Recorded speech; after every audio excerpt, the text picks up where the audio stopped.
is it going, people? Welcome to the stream. Welcome to Wednesday vibes today on the stream. And for once, I am on time, which is actually quite fantastic news overall because I tend to be a bit late, few minutes late, but always. And that's something I really hate about the fact that you're late. I never am late for anything. I'm always quite a bit sooner, but for streams somehow it just doesn't work. But overall, I really hope everyone has had a great day. Everyone's feeling fan-freaking-tastic. Obviously, it's Wednesday. No football, no Champions League, no nothing. No more football till tomorrow when it's international games. Obviously, qualifiers or something like that for Nations League, if I'm not mistaken. There's Portugal versus Croatia and stuff like that. But overall, club football doesn't come back till next week. Till basically, what is it, on the 13th, 14th of September. So there's a bit of a time to wait, still a bit of a time to go. So today, we're going to look at something what one of Arsenal's legends, one of the Arsenal's invincibles, has said about Arsenal overall. And in this instance, we're going to talk about Emmanuel Petit, of course. He's one of those icons for Arsenal who is not afraid to call out actually certain things that are going wrong, that are not being done right, the mentality, because he actually is a proper winner, a proven winner, and he actually knows what is what. He has the proper mentality, proper ambition for the club, and obviously, let's be real, he's calling out not just Arsenal, not just the players, but fans as well. Because the mentality, obviously, for most of them is in the gutter, in my opinion. So definitely, we're going to be looking into that. We're going to have some chill vibes for today, of course. It's my birthday today, so happy birthday me. Yay! And everything. But yeah, overall, I hope you have had a great day. You're feeling fan-freaking-tastic. You're doing well at work, at school, whatever, because school has started. And I think it's unfortunate for a few of you, obviously, because nobody wants to go back. But yeah, if you're new around here, of course, smash thumbs up, subscribe, hit that bell, all the good things, get live, interactive in the chat, get down active in comments below if you're watching this as a podcast, as a playback, or whatever. Let me know what you think about these comments. And we're slowly gonna go through interviews, gonna talk about them, see what is what, see how what he has said, and what he thinks about Arsenal in general. So that definitely will be something very interesting because, to be honest, I've never done anything like this before. I've never have just dissected interviews from legends of Arsenal. I generally have just talked about Arteta's interviews and everything, so we're gonna look what kind of standards actually Petit has for Arsenal, even though it's been 20 years since we have won a trophy, a big trophy, let's be real, and it's painful, I'm not gonna lie. We are tired of waiting, we want it now, it's been long overdue, and if you think about it, if you exclude spuds, right? Every single top 6 side has won something. Even Arsenal, FA Cups and stuff like that. But every big 6 side has won. Premier League, Champions League in these last 20 years. United, City, obviously, Liverpool, Chelsea. All of them have won Champions Leagues, Premier Leagues. Pretty much every single cup you can imagine. And Arsenal have been the black sheep of the family in a way in that sense. Because we haven't won Premier League. We haven't won Champions League at all whatsoever. We have only won FA Cups. And Spurs, well, they are Spurs. They won nothing. So, to be honest, it doesn't matter. But yeah, and even in the meantime, Leicester have won stuff. So definitely we're going to look in these interviews. We're going to talk about them. We're going to discuss them. So, to be honest, let's not drag this too long. Let's get straight into it. And the first interview with Emmanuel Petit will be from the end of the season, last season, which ended when we finished second, 2 points behind Manchester City, which it was a very, very painful thing. And obviously, first thing that already is in the title of the interview is, even though Arsenal have had a great season, I'm sorry, but in 10 years' time, no one will remember them. And that is true. Let's be real, that is true. Nobody will care in few years how hard you push City for the title, how far behind you were from the City, or how close you were to the City at the time they won the league. Because at the end of the day, only thing people remember is the winner, is the team, are the players who are showing their armpits at the end of the season, holding the trophy, and basically drinking in the glory. Let's be real. There's no argument about that. And the fact that big part of the fan base has adapted this mentality, which Arguably, Arsene Wenger is actually at fault when saying top 4 is like a trophy, and many people have adapted that, is actually embarrassing. Because Arsenal are one of the biggest teams in England. There's no argument about that. They are top 15 biggest team in the world. No argument about that as well. And overall, must say, if you are one of the biggest teams in the world, in England, your standards should be up here. Should be up here. Yet at the same time, for most of the fan base, standards are down here. And there's a massive gap, let's be real. Because challenging and winning are two different things. Two completely different things. Because sometimes what it takes you over the line is not that you're better, it's just that you are maybe more lucky, but obviously emotions are involved into all of that as well. But Emmanuel Petit has spoken some facts in that. Last time we spoke, you said you were very impressed with Mikel Arteta's Arsenal, but that they can't yet be compared with your Arsenal until they big win trophies, and that is a fact. Because this Arsenal has won nothing, genuinely nothing, since Arteta has gotten full reins of the team. The money has been dumped, like insane amount of money. He has won genuinely nothing, and they've just missed out on Premier League title, but to City, who are almost a separate case. And to be honest, they are. So can those comparisons nevertheless be made? Yes, City are almost a separate case, but they're also the example to follow in terms of expectations they put on themselves. Because City go in the season for me, maybe not at the start of the season, they are not all, we're gonna win this, we are gonna do this and everything, because City are so good that basically until mid-season, until January, February, even March to some extent, they know they're gonna be up there. Basically, first, second, at worst case scenario, few points behind the first place. And then when it comes to crunch time, they start to get the feeling. From now on, we need to lock in. We know that other teams will slip up, and we're gonna win it at the end.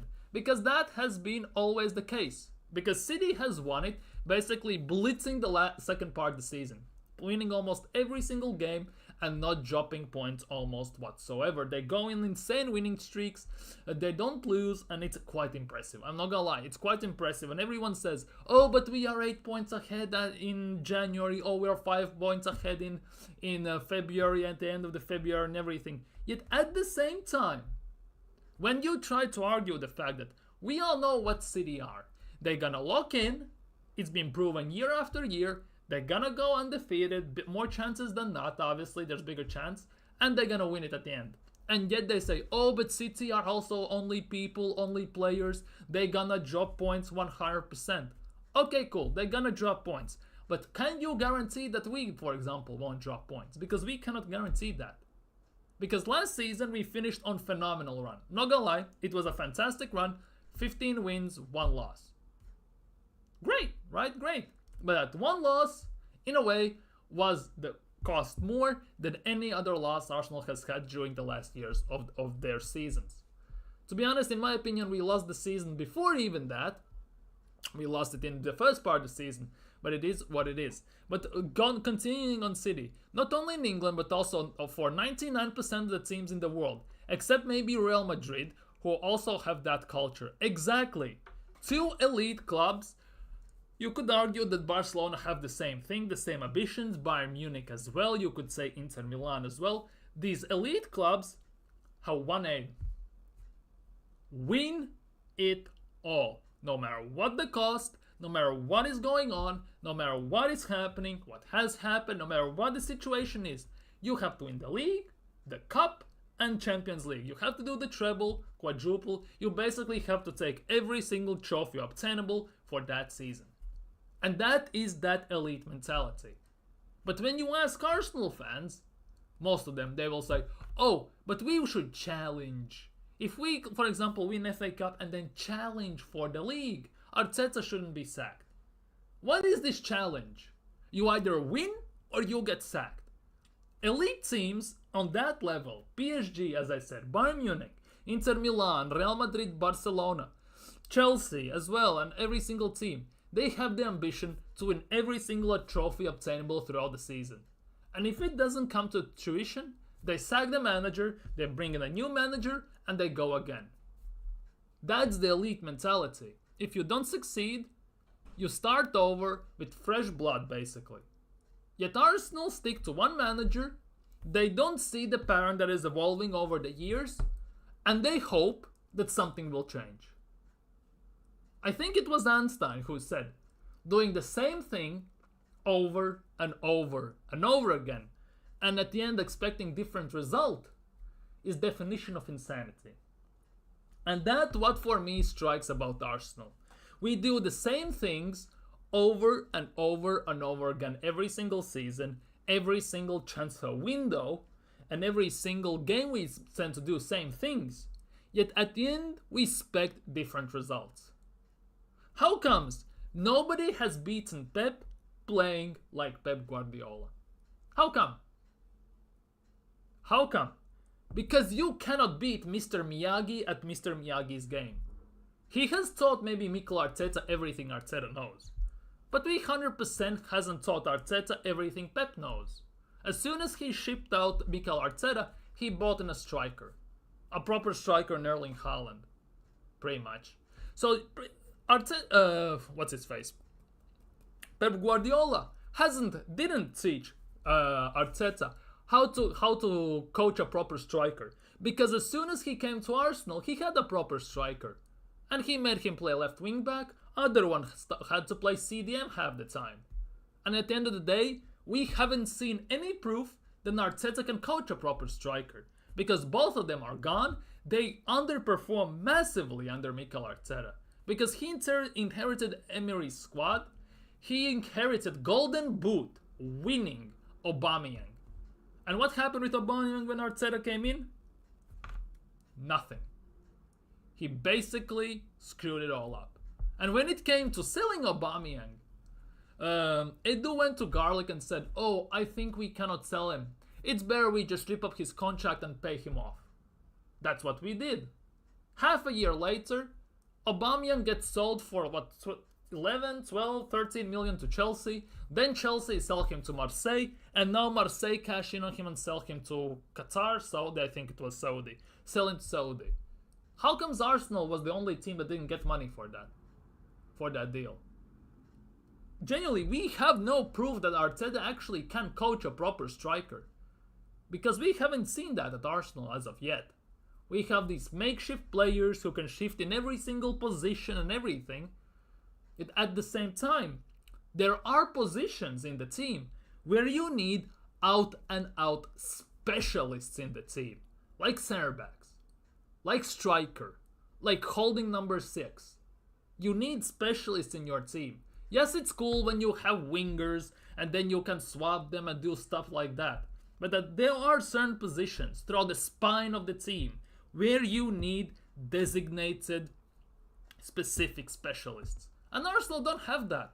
They have players who can play across whole the map, whole the pitch, yet they pretty much don't excel at one certain thing. Saliba excels at being a center back. You're never gonna put him at right back, at left back, at CDM, nowhere else. Same goes for Gabriel, Raya, arguably also you could say some other players. Yet at the other positions, wings, striker, midfield, we have players who can play everywhere basically.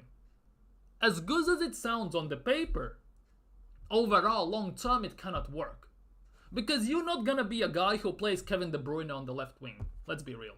You're not gonna play Erling Haaland as a number 8, for example. You're not gonna just do that. Because they don't work there. They are specifically in the team. One is to create, one is to score goals. They are those specialists in the team you actually need to get the job done, to get it over the line. Yet Arteta just doesn't do that. He just doesn't do that. The game is evolving all the time. Yet somehow feels like Arteta is always 1 or 2 steps behind of the game. Always. He copies Pep, yeah, cool, whatever, right? But Pep sees like in chess 3-4 steps ahead.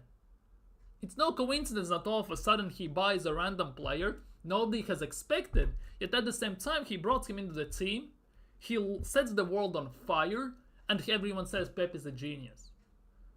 Yes, he is, because he sees 3 steps ahead. He sees, for example, a big massive gap he can exploit, not just for City. He doesn't see just disadvantages maybe in City's team, but overall in Premier League. He sees a gap where he can sign a specific player, adjust him for this team, and then use him in certain games. Just to rip it up, and then everyone is like, where did that guy come from? How did he do that? From where is he? And that is the thing. That is the thing. He has created his own innovations, which basically other managers just don't. They are always a step behind. But yeah, Emmanuel Petit at the end of the last season said, I'm very pleased with Arteta's work, very happy with the season despite losing the title on the last day. We experienced that in 1999, losing the title on the last day, having won the double the year before. At least you had won something. So right now I can't compare generations for the reason I gave. If you're going to do so, then you need compare everything that is comparable. That is to say, will this Arsenal team be remembered in 10 years' time? There are often beautiful losers, and this Arsenal team are good losers. Good losers, by the way.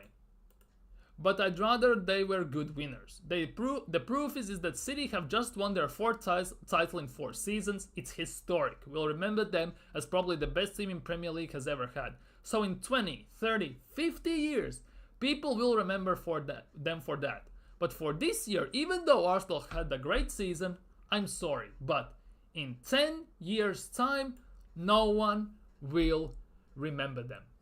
And that for me is the big thing. Because Arsenal at the moment, low-key, in a way, are becoming like Liverpool. When Liverpool hold on to the times from the past. Arsenal have become that history channel basically at the moment. Remember when we were invincible? Remember when we that day? Remember then we had that? Remember we had that? At the moment, we have none of that. In 10 years' time, nobody will care who came second in Premier League, who came third, how far behind Arsenal were from City. Only thing that everyone will care about is who won the league that year and who was on the top of the table. And unfortunately, Arsenal weren't there. And that is it. That is just about it. That is the big case. That for me is the big thing here. And that is a thing that many Arsenal fans should start to realize. Oh, we challenged. We were so close. Few more and we are there. Yet, in transfer window, we don't do enough. And now still they say, we can win the league. We will win the league. But what proof you have that we will win the league? I don't see any proof whatsoever. Again, we will become second, we will come third, and no one will remember that we came second or third. Only Arsenal fans will remember that, and they will in 2-3 years' time say, remember 2 years ago we finished again second behind City, only 2 points, we had a chance. And it will be again nostalgic way to say, again, too short, we didn't do it, and next summer we didn't address the situation we need to address. And that for me is one of the biggest issues.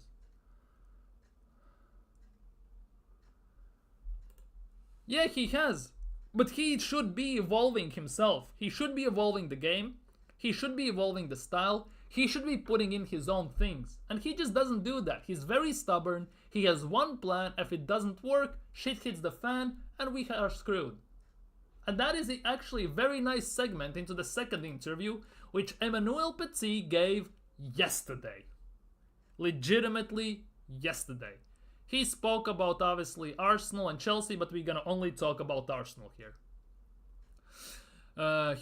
Here it is. Earlier this year, you said Arsenal need to sign in 4 positions. A winger, a striker, a central midfielder, and a central defender. They strengthened in 3 of those positions, but missed out on a striker. Do you think that could hurt them at all this season? Yes, definitely. Shocking. Yet there are big part of Arsenal fan base who say, we don't need a striker, we spread the goals around. Interesting, isn't that? That a proven winner with winning mentality even says that. They signed Raheem Sterling, they signed Mikel Moreno, they signed Ricardo Calafiori, and they are good signings. I'm very happy with Kai Havertz's start of the season so far. I think he's doing well, but, and there is the big but. We saw on Saturday that Arteta and Arsenal need a plan B up front. And that has been, honestly, without a striker, no trophy for Arsenal this season. No, we are winning nothing again this season. No, we are winning nothing. Arteta and Arsenal need a plan B up front. We don't have a plan B. We haven't had a plan B whatsoever in any of the seasons.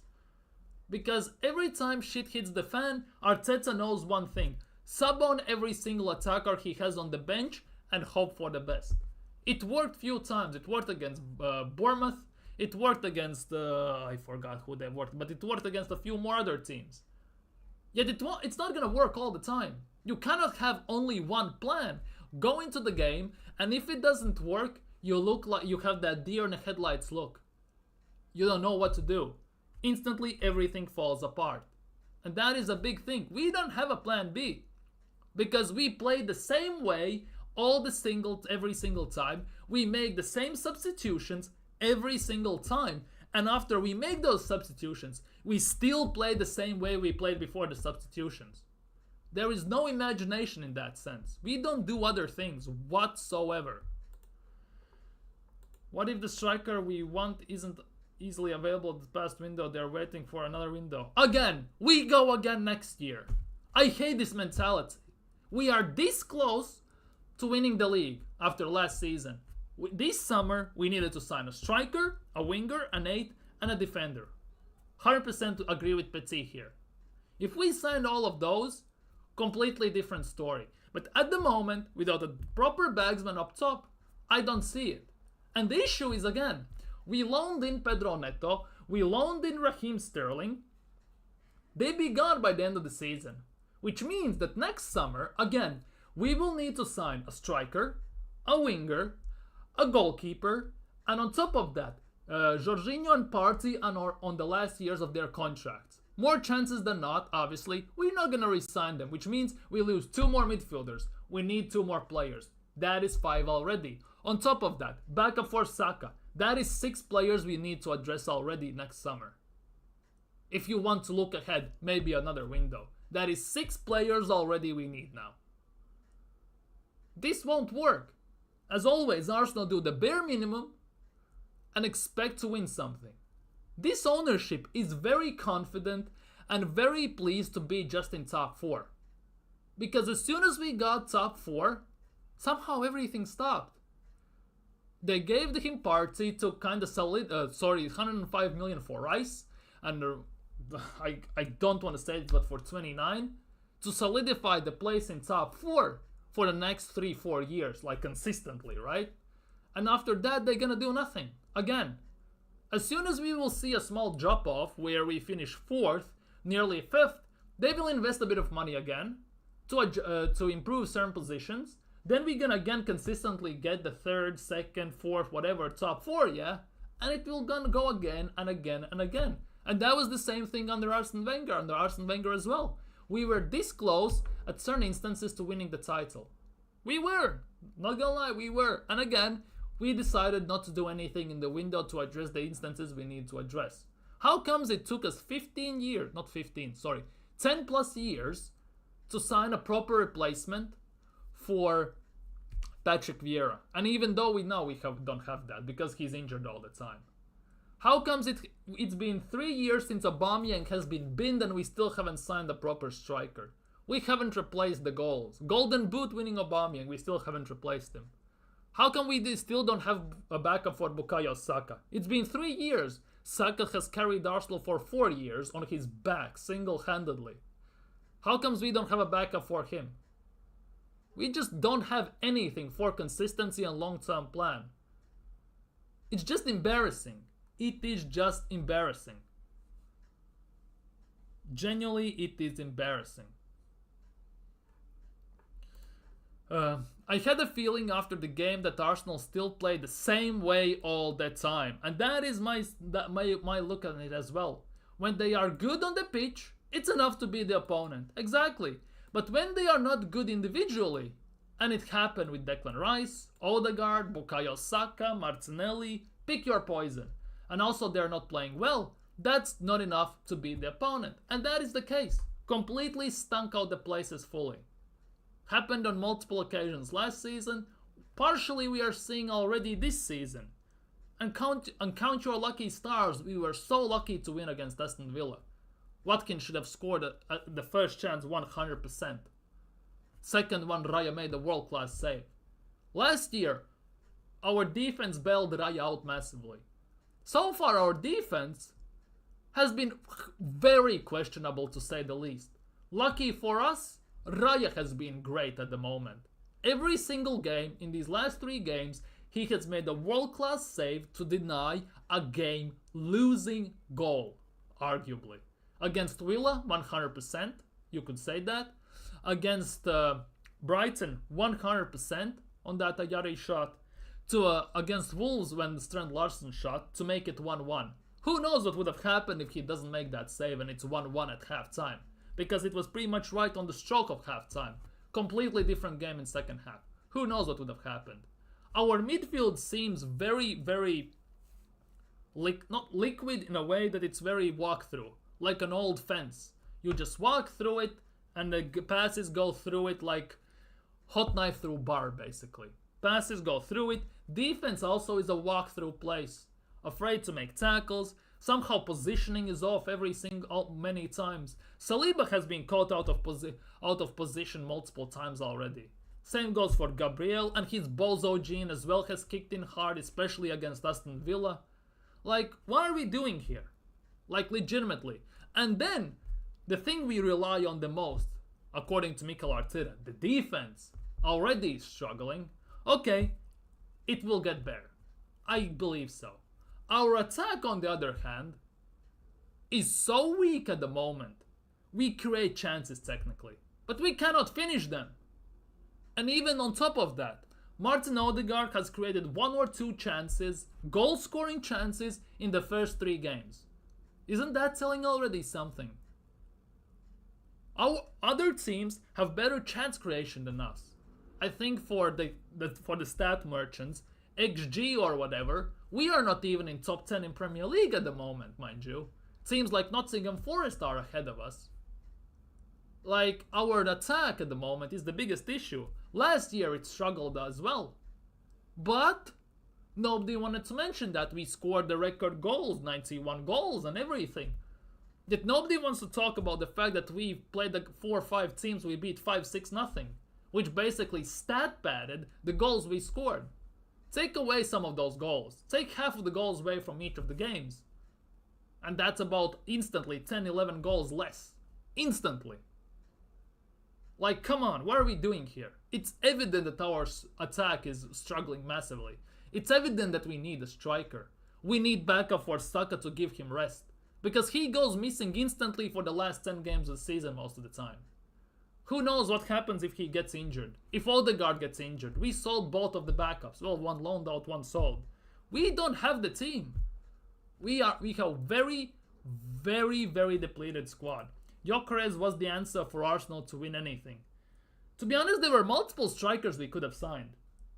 There were multiple strikers we could have signed. We just didn't sign them. How come the 1 year, that window is arguably the most important window we have had in the last decade, we decide to not sign anyone. And we make profit in a way from the window pretty much. We spent about 20 million plus. That's it. If you balance out sales and signings, only 20 million. How comes all of a sudden spending is an issue? All these PSRs and FFPs? You can shove it where sun doesn't shine, to be honest. Because there have been multiple interviews on TalkSport, I think it does, or wherever, about the Arsenal's financial situation. And they pretty much confirmed, based on all the stats, on sales and signings and everything, the information they have gathered and it's available to them, Arsenal don't have any FFP or PSR issues. So at the moment, we are looking at Kroenkes. And to be honest, at Edu as well. Because over the 600 million spent over the last 5 years, and we did a stream on that like 2-3 days ago, we have wasted on subpar signings that shouldn't be signed in the first place, like your Lokongas, arguably Kiviors and stuff like that, invested properly, even Havertz to extent, Zinchenko and stuff like that, 200 million. 200 million. And now just imagine if we spend that money properly. For 200 million you can sign a great striker, backup for Saka, get proper midfield. You can make 3 proper, 4 even proper signings for that money. And you are done and dusted. Last window when we signed Havertz, we could have easily added 10 million on top, signed Madison and Kudus. Kudus, man. Kudus can be backup for Saka and play as a backup for Odegaard as well. Madison for that number 8 spot, because we don't have a creative number 8 at all. And now at the moment we are looking at this situation. Merino is injured, Partey is injury prone, he's gonna leave at the end of the season. Jorginho, 95% is leaving at the end of the season. We're gonna lose 2 midfielders. And our midfield already is very, very thin, to say the least. Which means next summer we need to sign at least 2 midfielders already. On top of the fact that we need to sign 2 attackers, striker and a backup for Saka. And if we go by anything that is go by since we signed Sterling, we maybe gonna sign another attacker, so technically 3 attackers. So that's 5 players already. We need to back up goalkeeper. That's 6, 7 players we need to sign already next summer. So what are we gonna do then if we cannot even get the job done this summer? And this summer was the summer, the window, when everything should have gone done properly.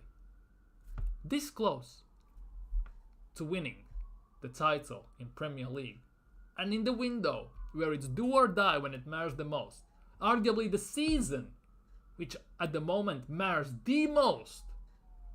We decide to back it up with doing pretty much nothing in the window. Having easily 4 out of 10 window. This window for me is 4 out of 10. Genuinely 4 out of 10. Nothing more. I cannot give even more for that. The way we did everything in the market, the way we addressed it, the way we did the signings and sellings, and we pretty much didn't address anything that needed to be addressed. And as always, Edu comes out and says, be excited. Do you really think that us signing Sterling will make us excited? Really? You're really gonna think that us signing Raheem Sterling is gonna make Arsenal fans excited? Although based on what's happening on Twitter, on YouTube and everything, everyone's ecstatic for signing Sterling. Yes, I did a video, 2 streams I think about Sterling, one stream, and one was briefly mentioned, Sterling at Arsenal, how he could fit in, and if everything goes according to plan, he actually could do somewhat well. That's like, I did that, I'm gonna be honest, I did that only because somehow I need to convince myself, pretty much, that Arsenal will do something this season. We're gonna win something this season. That Sterling has to go bang, basically. He needs to score, assist, and do everything in his power, in a way, to score, do assist, dribble, and everything, create, for Arsenal to win something. Imagine that. Signing Sterling. And trying to convince myself that this signing was a good signing. Because I'm sick and tired of signing Chelsea rejects, City rejects, basically being a backup dancer for teams that basically win everything. Maybe Chelsea not recently, but in general, 2 clubs that have won everything you can imagine in the time while Arsenal are basically scrapping the scraps in FA Cups. Like, let's be real. How can we win something by signing leftovers from Chelsea, from City? How can we get better if they're not good enough for those teams we are competing against? Come on, man. Open your eyes, people. Anyhow, there's a bit more about what Petit said. Arsenal are missing presence up front. Oh, no shit, Sherlock. And people say we don't need a striker. Kai Havertz always tries to come deeper in midfield. The number 8, the mystic number 8. To link up with midfield players. Sometimes he's asking for the ball behind the defenders, but that's not enough. This is not his natural capacity. How comes he says that and many Arsenal fans see it, yet they don't see it at the same time? So they need someone up front, a typical striker that can convert chances. Emmanuel Petit is saying that. He's been saying that for the second year almost, pretty much. He called it out. Jens Lehmann calls out. Emmanuel Petit is one of those Arsenal legends who is not afraid to call out Arsenal. Because simply, he can do that. He's not on the payroll of Arsenal, like certain Arsenal legends who do all the commercials, interviews and everything. They cannot say any of this stuff about Arsenal, pretty much. They cannot call out Mikel Arteta. They cannot call out the transfer window. They cannot call out certain players for doing shit and basically cuss them and say that they are not good enough. Because they instantly will get banned, pretty much by Arsenal. Yet Emmanuel Petit has nothing to do with that. So he can say, Arsenal are not good enough. They did nothing, pretty much, in transfer window. They need a striker to convert chances. And on top of that, you get the feeling sometimes that Arsenal are predictable for the opponents the way we are not playing well. No way! We are predictable. Who would have imagined? You already know where the ball is gonna get passed to before the passer receives the ball. Because it's the same patterns, same triangles, same runs, every single game, every single possession pretty much. There's nothing new. No imagination. And if our opponent scouts us properly and puts the proper bind block and everything against us, we cannot do anything.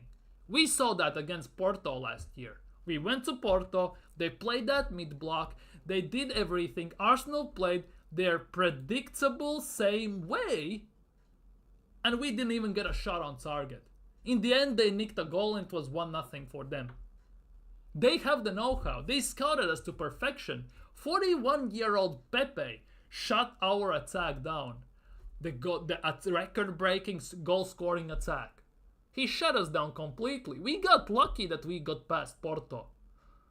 And then we played against Bayern Munich. And then it was the same thing. They did the same thing. They shut us pretty much down. Yes, we scored at home.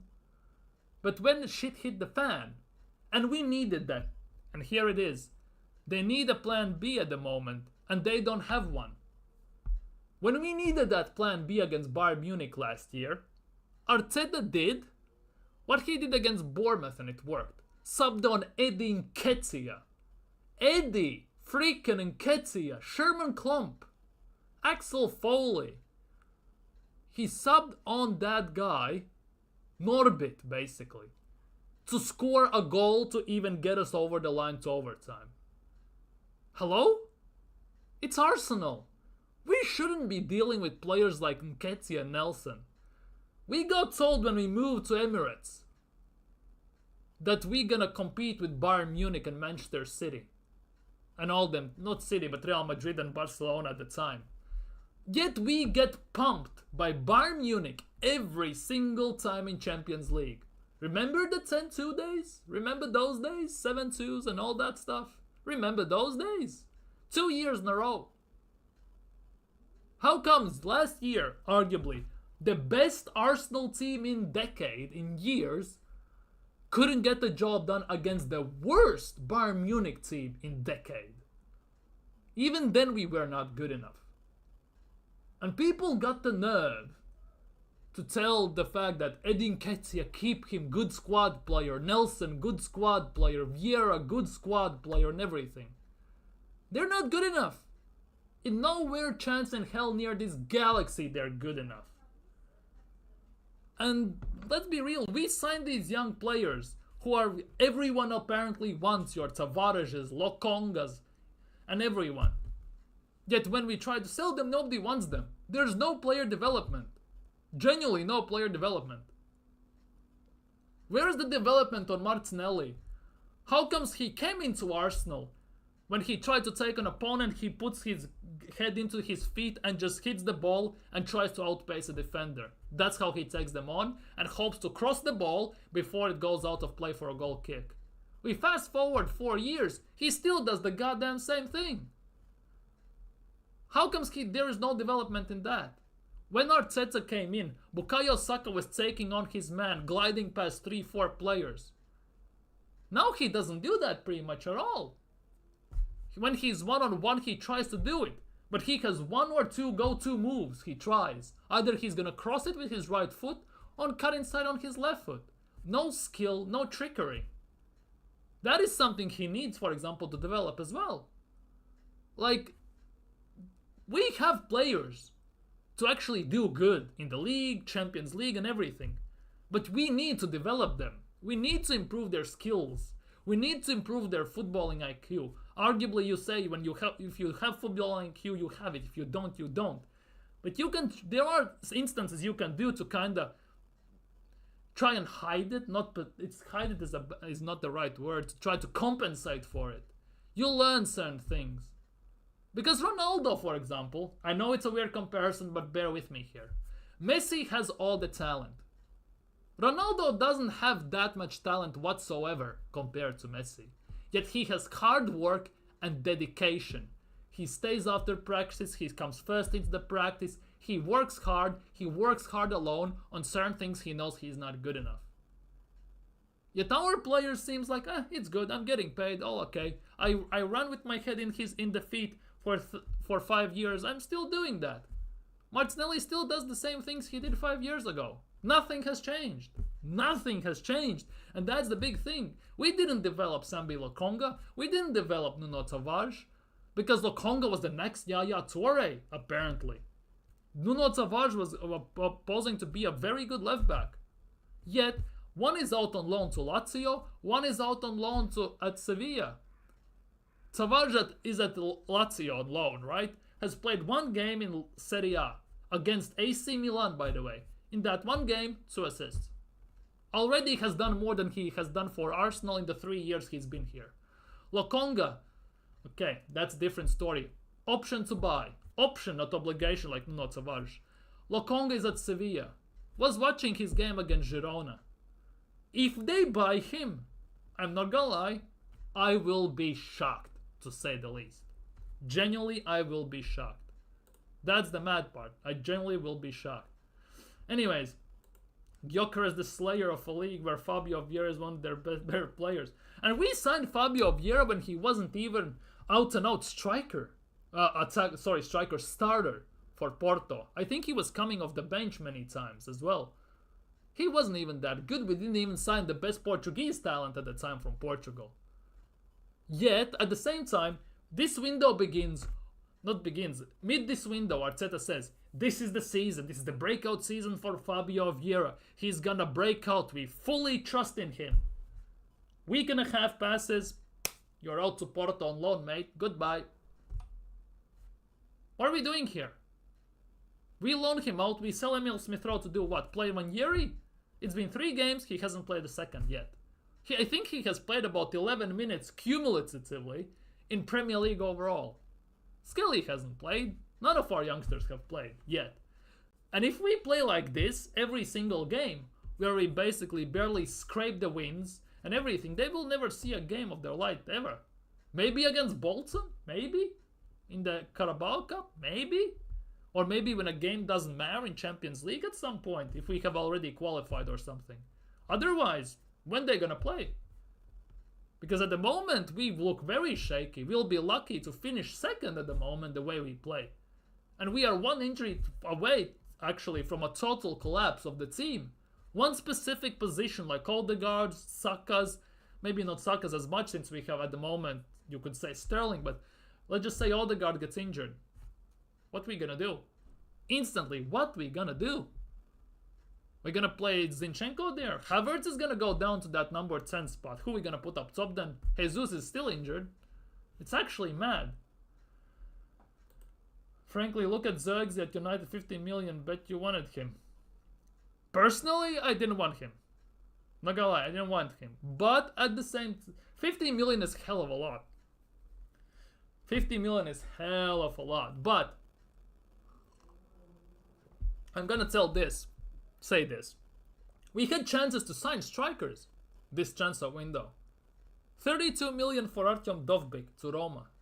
You don't think he changes Arsenal's team? You don't think that's a proper plan B up top? He actually would be happy not to start instantly. He actually would be happy to sit on the bench maybe and start next season when he has kind of being integrated or whatever, if you want to go that route.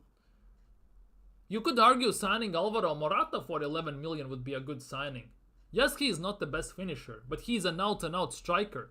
He scores goals. He could be a decent plan B.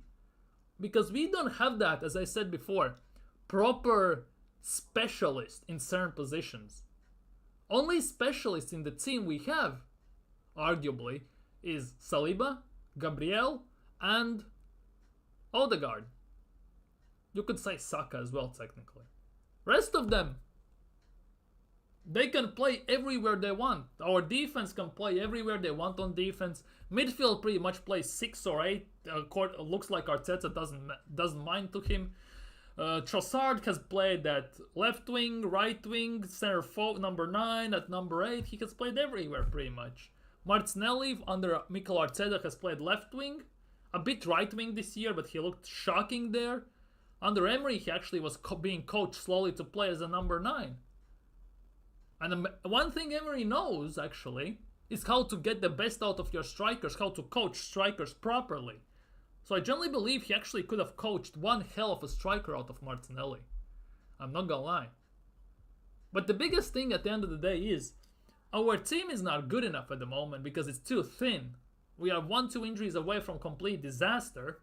And the fact is, we don't have this plan B Emmanuel Petit is talking about. We just don't. We play the same way. It doesn't matter if we win or lose. We play pretty much the same way. If we win, nobody cares pretty much that we don't have a plan B. However, if we are losing, we play the same way, just with a bit more urgency. The ball is actually moving somehow quicker all of a sudden. It's like you actually have to score not to lose. It's weird because I would think that it's better to score first, not to score second when you're losing. So how comes we never, for example, in this season at least, I think against, for example, Brighton, against Villa, the best plan was actually to start quicker, start on the front foot, score a quick goal, let the away crowd go silent at Villa Park, let the Brighton team instantly deflate as we score quickly, because there were about 15 minutes in the first half against Brighton. We played very good. We created chances. We didn't finish them. What happened instantly afterwards? A team settles down, everything slows down, and slowly but surely, steadily, Brighton gets back into the game. And we instantly have a game. Instantly it gets dangerous. They grow into the game, and then anything can happen. We got good lucky bounce from Saka's back. Then he passes to Havertz. Havertz chips and everything. But I will say this, to be honest. There is no argument about the fact that the red card didn't cost us the game. You could say the red card partially was... No, it's not partially. It's Rice's fault on him. It's his. He made a mistake. He has a yellow card. Don't do these stupid things.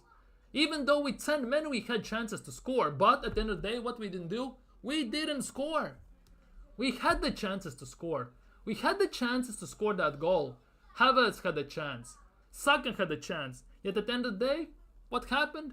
We fluffed them. And you don't genuinely think that if we had a proper bagsman instead of Havertz up top in those situations, we don't score?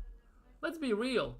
100% we score a goal. There's no argument about that. There's no other discrepancy about that. You cannot argue about that. 100%. So that is the big thing here. And I absolutely love this. That Emmanuel Petit is calling out Arsenal here. He's calling out Mikel Arteta on the fact that he doesn't have a plan. He doesn't have anything. Generally, he doesn't have anything here. He hasn't coached a plan B. He hasn't figured a plan B as of yet, and he's been here for 5 years. That is the big issue for me here. One of the biggest ones. Because substitutions are the same. Everything is the same. Play style, everything. How come, for example, during the games, right? There's a big opportunity to swap left wing and right wing with sides. You see that in La Liga quite a bit. Spanish national team does that and everything. Yet we don't do that whatsoever. We don't throw this spanner in the works. Because covering Saka is pretty easy because he's kind of predictable in that way. He's either going to cross it with his right or he's going to cut back to his left and pass it back to Odegaard. How about, let's just say, for some argument, for a few minutes, put Martinelli on that side. And put then Saka on that left side and see what defenders do then. Because Saka's strong foot now is outside foot. He can put in crosses much more comfortably. Cutting back doesn't come such of an issue. It's instantly something different. Different works, different runs, different situations. It's a completely different story all of a sudden. Like, it's the simplest of basics, yet at the same time we don't ever do it. Which is very, very, very confusing. Why we don't do it, why we don't actually address these situations, it's kind of mad. I'm not gonna lie, it is kind of mad.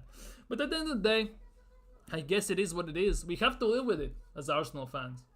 We just have to sit here, live with it, and hope that something changes. Will we win something? God knows. Will we lose? Definitely.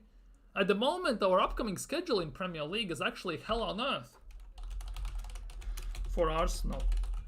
Because at the moment, Arsenal have very, very rough Premier League schedule. If you ask me, we have very rough... What the hell just happened here? Very rough Premier League schedule, to be honest. Our next 7 games are actually kind of wild, if you ask me. We have very rough next 7 games. Now, where is it? Where is it? Where is it? Where is it? Where is it? I don't think... Oh, you can see it properly. Okay, cool. Here it is. Next 7 games. As we talked about it yesterday as well, we're gonna talk about it today. We're gonna scroll to them, and here we are. We play Spurs after international break. We play Atalanta away. And we play Man City away. All 3 at the back of all away games. Then we have Bolton at home. We have Leicester at home. Then we have PSG at home. And Southampton at home. And then we go into the next international break. So out of these 7 games we have, to have any chance to actually win the league whatsoever, right? We need to win all of the 7 games. Yes, this is a Champions League game, but we should be winning against Atalanta. But Atalanta away already will be hell on earth. Because that game will be hella tough. Europa League winners and everything, you already know that. And Man City already are 2 points ahead of us. Because they have 3 wins, Arsenal have 2 wins and a draw. So if we lose this game against City, it's a 5-point difference instantly. And you pretty much can then kiss title chances already goodbye. Now, the only way to actually be and stay in this title race is to win all these 7 games. To win all these 7 games. There is no questions about it. Because I don't want to see another Carabao Cup randomly get binned like he does this every single year and another 3rd round. The thing is though, it's straight after 3 away games and 3 days after City, which means we will have to rotate heavily on that game. Do I have trust that our second unit in a way can get the job done? On certain instances, yes. On certain instances, no. And let's be real, Arteta is the type of manager who hates rotation. Because if you look at him, how he does things, he pretty much doesn't rotate whatsoever. Unless it's generally last means necessary, he never rotates the squad. And that again, instantly, is another massive issue. I know people would start, for example, Raya. Then they would play as a right back Timber. Then they would play left back Calafiori. Then there's Kivior. They would play the players that don't usually play. But the thing is, they don't have any game practice. And against Bolton, I think it also could be squeaky bum time. Yes, we have more quality in the team. Yes, we have better players. But if you don't have game time, if you don't have practice, you're not in the form fitness-wise, stamina-wise, and everything, it's gonna be hell on earth. Because Bolton will try and play the old school type of very physical football. And the thing is, we struggle against physical football. Every time some team tries to go against us and roughen us up, especially in the midfield, we fold like a piece of paper. Onana single-handedly last season at Everton just bossed our midfield. Because he's strong, tall, and physical. And our midfield doesn't like that. Our defense won't like that. Our attack won't like that at all. We like to play, control the possession, okay. Opponents sit back, they press when there's a possibility. But overall, again, it will be a tough game. Especially if we rotate the squad heavily. And after these 3 games we have in a row away, it will be necessary to rotate it quite heavily. And again, that means that there will be more risks than anything. And again, we could be flirting with the 3rd round exit. Okay, we go to the 4th round. When is gonna be the 4th round? Most likely after international break, right? And again, if you look after international break, we have Bournemouth away, then we have Shakhtar Donetsk at home, Liverpool at home, Newcastle away, Inter away, Chelsea away, Forest at home, Sporting away, which we always do well against Portuguese teams, right guys? West Ham away, and Man United at home. Somewhere in between all of these games, again, will be another Carabao Cup game. And after Chelsea game, by the way, we have another international break. Then we play against Forest, and then we go to Sporting. So we have very jam-packed schedule with all the cups. Obviously, every team does as well. But the thing is, you could argue that Arsenal have one of the thinnest squads in the game, in the league. And it was already last year. We had the smallest squad out of top 6, in the top 6. Which now, at the moment, our squad is even thinner, to be honest. We let more people go than actually came in. Yes, we promoted 2 players and everything, so we technically signed 4 players. Promoted 2, we signed 6, and we sold 1, 2, 3, 4, 5. Technically, no, 6 players as well, so it's technically pound per pound, which means we haven't improved our squad depth whatsoever. And again, we have our squad at some point will become very tired, very heavy-legged, and again, we won't be able to press, withstand the pressure, play our football, and it's gonna cost us. This year, we don't have the luxury to have 2 weeks or week off in Dubai in January, because the season stretches out through January. Last game in Champions League is at the end of January, so we will have to play every single week, multiple games. And at the moment, with the squad that we have, I'm scared. I'm scared and I'm quite worried. And this is what Emmanuel Petit is talking about. Nobody remembers the 2nd place. Arteta played almost every single game the same squad, besides left back position and if there was an injury. Obviously, he played the same squad. We came 2nd. Nobody's gonna remember that. And on top of that, last year, we got scar-free due to injury-wise. None of our main guys got injured. Look at Chelsea, look at United, look at Newcastle. Look even at City. Their main guys got injured for extended periods of time, for very long times. City, for nearly half a year, lost Kevin De Bruyne. For 2 months, they lost Haaland, and they still won the league, score more goals than us. Yes, they have lost, what's-its-face, Alvarez, to Atletico Madrid, but that means nothing. Haaland already has 7 goals. He has scored more than Arsenal. Yes, they have signed Savio, who looks like a massive baller. Watch him at Girona last year. Incredible player. Mahrez region, pretty much. Brazilian one. Who has more pace than actually Mahrez had. So already that is an issue for everyone. They have signed arguably their most clutch player in their history at the team back, in Gundogan. That has heavily shifted the ways of title quite drastically in the City's favor already. Plus, Rodri is not back for them. Foden is not back. He's just resting pretty much. They don't have even those 2 players, and they're blitzed the first 3 games of the season. Pep Guardiola just said himself, first 3 games of the season for us was like pre-season. After the international break, the real season begins. And obviously, yes, they have the first game against Brentford, if I'm not mistaken, but we have to play them very, very soon. And to say that I'm not scared is a big understatement. Because, as we talked about, and I'm gonna end on this point, our squad is super thin. If everything falls flat, as Petit said, we don't have a plan B. We play the same predictable football every single game. And we already have been sussed out in many instances. And on top of that, set pieces. We scored big chunk of our goals last year from set pieces. Have you noticed that this year from set pieces, we haven't even got ahead to the ball once? Once! Against who we played, even Wolves, against Villa and against Brighton. They cleaned the air. You don't think we have been sussed out there as well? Like, let's be real. We are doing the same things over and over again and expect different results. Just like I said in the beginning of the stream, is the definition of insanity, as Einstein, if I'm not mistaken, who said that. And if Arteta doesn't change his ways, he might as well pack his bags now, because I'm already Arteta out. I have no belief and no trust that we're gonna win anything this season. And so far, it has just been more and more justified by the performances, the way we look, and the way other teams look. With the squad, how thin our squad is, what we did in the transfer window, which is pretty much nothing. So it's genuinely not a good look overall.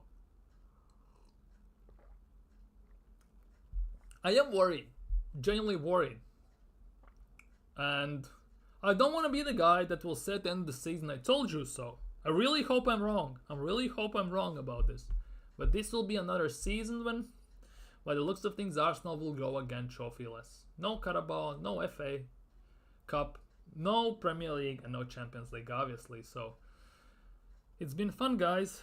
Yet Arteta is gonna get another new deal, and we're gonna have to sit through this next year again, by the looks of things. So it's all looking down. It's all getting more and more dark. And that is one big scary thing. But yeah, anyways guys, I think on that note, I will end today's stream. You have been freaking fantastic. If you could do your favor, smash thumbs up, subscribe if you're new around here. That would be freaking fantastic. If you are looking this as a playback, leave your comments down below. Hope you had a great time. Hope you let me know what you think in general, because I know many people will slate me in the comments, calling me toxic, negative, goal support Spurs or whatever. Why you even an Arsenal fan? But that's the way I see it. That's my opinion. Take it or leave it. I don't actually care anymore, because I'm gonna say my piece. You can agree or disagree, but that's what football is all about. Opinions. And if you agree, cool. If you disagree, also cool. We can debate on that. But yeah, from me for you today, that will be it. Take care, stay safe, and see you all in the next stream.